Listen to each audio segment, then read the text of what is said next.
কিন্তু দেখেন আমি একটু আগে কয়েক সেকেন্ড আগে ভোট দিয়ে নামলাম, অথচ আমার হাতে কিন্তু কোনো কালি নেই। এটা কয়েক সেকেন্ডের মধ্যে কিন্তু মিচে যাচ্ছে।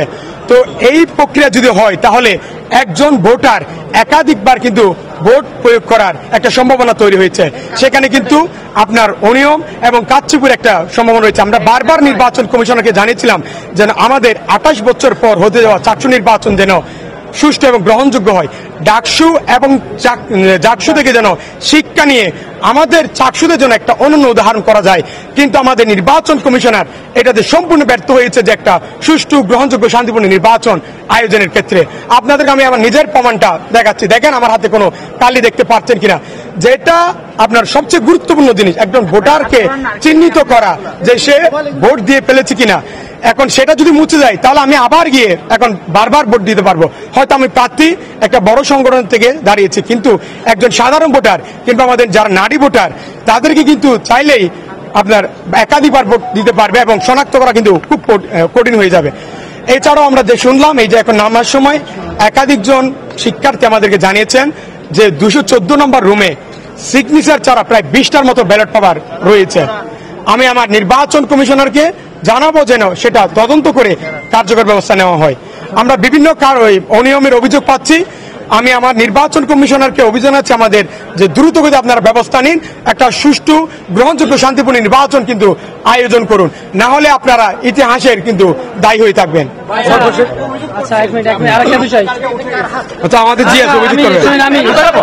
আমি একটু বলে নি, আপনারা হয়তো অবগত আছেন বা আপনারা একটু পরে নিউজ করতে পারেন যে ছবি দেখে চেক করতে, ক্রস চেকিং করতে। আসলে একটা মজার ঘটনা বলি, আমি যখন এই যে মাত্র ভোট দিয়ে আসলাম, আমার হাতে কিন্তু কালি নাই। কিন্তু আর একটা বিষয় হচ্ছে যে ক্রস চেকিংটা যখন করতেছে, আমি যখন আমার ভোটার নাম্বারটা বললাম তখন এটা টিক দিছে। তো আমি বললাম কি যে আমি ছাত্রদলের জিএস ক্যান্ডিডেট। তখন উনি আমার আইডি কার্ড বলছে, ভাই আইডি কার্ডটা। তখন উনি আমার ছবির সাথে মিলাচ্ছে। তো আমি যদি আমার পরিচয়টা না দিতাম তাহলে কিন্তু ছবি চেক করতো না, আইডি কার্ডের সাথে ছবি চেক করতো না। তো আমি পরিচয় দেওয়ার ফলে বা আমি একজন ক্যান্ডিডেট হিসেবে উনি একটু দেখালো যে না আমরা স্বচ্ছতা আনতে যাচ্ছি। তবে হ্যাঁ, আমাদের এখনো পর্যন্ত প্রথম 1 ঘন্টার ভিতরে যদি এই ধরনের মানে ব্যাপার স্যাপার ঘটে তা আসলে আমাদের এটা দুঃখজনক। কারণ আমরা চেয়েছিলাম যে নির্বাচন হিসাবে চাই যে আসলে তারা কতটুকু সফল হবে আমরা আসলে বুঝতে পারতেছি না। তো এখানে আমি শুনলাম আমি 214 নম্বর রুমে অনেকগুলো সিগনেচার বিন 14-15 দুইটা রুমে অনেকগুলো ব্যালট পেপার আছে। তো আমরা আসলে এটা দুঃখজনক। আপনারা যারা মিডিয়া আছেন আপনারা একটু এটা একটু খোঁজ খবর নেন, কারণ সত্যতা উদ্ঘাটন করা হচ্ছে আপনাদের দায়িত্ব। হ্যাঁ, অটোমেটিকলি না, এটা তো অটোমেটিক, একটা পার্মানেন্ট কিন্তু যেটা কালার সেটা কিন্তু আপনার কি সহজ উঠে যাওয়ার কথা না। আর সেই উঠে না যাওয়ার কারণে কিন্তু আমাদের নির্বাচন কমিশন কিন্তু কালির ব্যবস্থা করেছিল। আমার দাবি ছিল সেটা যেন পার্মানেন্ট করা হয়, কিন্তু সেটা যে ব্যবস্থা গ্রহণ করেছে সেটা কিন্তু কার্যকরী ফল হচ্ছে না, হালকা এটা অটোমেটিক উঠে যাচ্ছে। তাহলে যে তারা কারচুপি রোধ করার জন্য, অনিয়ম রোধ করার জন্য যে ব্যবস্থা নিয়েছে সেটা কোনো কার্যকরী ব্যবস্থা হচ্ছে না, এটা অটোমেটিক উঠে যাচ্ছে। আমি রুমে গেলাম, এখানে কিন্তু কোনো কিছুই নেই। এটা শুধু আমার না অভিযোগ না, আমি যখন ঢুকলাম তখন কিন্তু কয়েকটা ফ্যাকাল্টি আমি ঢুকেছি, বিভিন্ন ফ্যাকাল্টি থেকে কিন্তু ভোটার আমাদেরকে অভিযোগ জানাচ্ছে যে ভাই আমাদের যে কালি দেওয়া হচ্ছে সেটা কিন্তু নিমিষে কিন্তু উঠে যাচ্ছে, হ্যাঁ কয়েক সেকেন্ডের মধ্যেই। তাহলে কিন্তু একটা সুষ্ঠু গ্রহণযোগ্য নির্বাচন সম্ভব নেই। আর যদি ছবির কথা বলা হয়, দেখেন আমি যে ভোটার, আমি যে ছবি দিয়েছি আমার সেই ছবিতে কিন্তু আমার দাড়ি নেই, এখন কিন্তু আমার এখানে দাড়ি রয়েছে। তাহলে ওরা কিভাবে ছবির সাথে কিন্তু বাস্তবিক মানুষের কিন্তু অনেক পার্থক্য থাকে, যেই প্রক্রিয়া কিন্তু ওরা ছবির সাথে কিন্তু মিলাবে, এটা কিন্তু 28,000 শিক্ষার্থীকে সঠিক প্রক্রিয়া কিন্তু মিলানো সম্ভব নয়। যেমন আমি যদি এখন আপনি আমার ছবিটা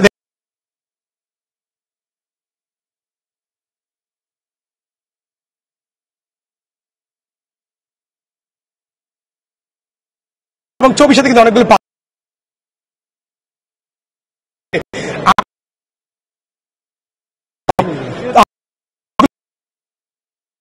কমিশনকে আগে যেন কার্যকর ব্যবস্থা গ্রহণ করে। আমরা অভিযোগ নিয়ে নির্বাচন কমিশনের কাছে যাবো।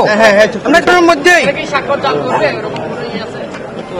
স্বাক্ষর জাল করতে পারে। আমরা ডাকসুতে দেখেছি যে একজন মেয়ে অভিযোগ দিয়েছে যে তার ভোট এর আগে কিন্তু দিয়ে ফেলা হয়েছে। আমরা অনেকগুলো ঘটনা দেখেছি কিন্তু ডাকসু নির্বাচনে। আমাদের নির্বাচন কমিশনার আমাদেরকে আশ্বস্ত করেছিল ডাকসু এবং জাকসুতে যে অনিয়ম হয়েছে যে প্রশ্ন উঠেছে, যে বিতর্ক হয়েছে, চাকসু নির্বাচনকে সকল কিছু বিতর্কের ঊর্ধ্বে রেখে তারা একটা সুষ্ঠু গ্রহণযোগ্য নির্বাচন উপহার দিবে, কিন্তু আমরা দেখলাম তারা কোনো শিক্ষাই গ্রহণ করেনি, বরঞ্চ এখানে আর খারাপ ভাবে এরা আমাদের নির্বাচনটাকে পরিচালনা করছেন।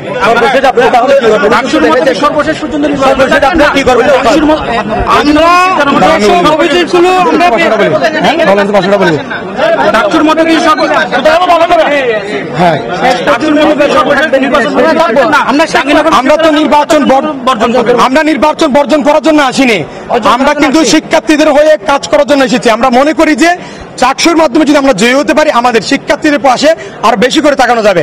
তবে জয় পরাজয় যেটাই হোক, আমরা মন স্থির করে বাসা থেকে এখানে ভোট কেন্দ্রে এসেছি, কিন্তু জয় পরাজয় যেটাই হোক আমরা আমাদের শিক্ষার্থীদের কল্যাণে শিক্ষার্থীদের কাজ করে যাব।